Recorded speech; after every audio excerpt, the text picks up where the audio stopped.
কালকে ছিল ম্যাচ, উত্তেজনায় কাঁপে ঘর, টিভির সামনে বসে সবাই চা বিস্কুট ভর।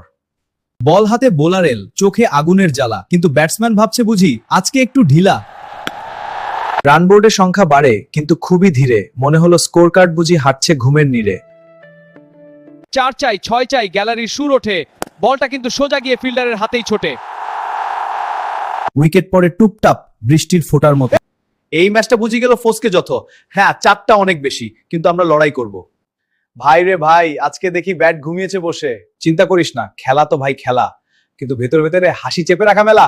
শেষ ওভারে দরকার ছিল বিশাল বড় রান, সবাই তখন দোয়া পড়বে, কেউ বা করে গান। কিন্তু ভাগ্য বলল শেষে আজকে নয় রে ভাই, জয়ের হাসি উঠল গিয়ে অন্যদিকেই তাই। আজকে জিতেছে ইন্ডিয়া, আনন্দে নাচে মন, হারলেও পাকিস্তান বলবে আসছে আবার সেই ক্ষণ। হার জিত মিলেই তো ভাই ক্রিকেটের এই রং, আজকে তুমি মিম বানাও, আলকে হবে ঢং। ম্যাচ শেষ, তবু কিন্তু গল্প শেষ নয়। মিমের ভিড়ে সোশ্যাল মিডিয়া হাসিতে ভরপুর হয়।